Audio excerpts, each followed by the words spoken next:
1971 پاکستان جنگ کی آگ میں تھا۔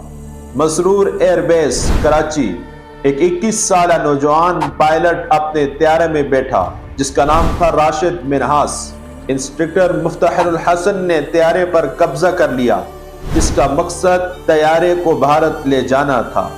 راشد منہاس کو باہر نکلنے کا موقع دیا گیا، انہوں نے انکار کر دیا۔ راشد منہاس نے ویڈیو پر بیس کو آگاہ کیا، پھر ایک لمحہ بھی نہ رکے طیارہ زمین کی طرف موڑ دیا۔ رحیم یار خان کی زمین نے اسے اپنے سینے سے لگا لیا۔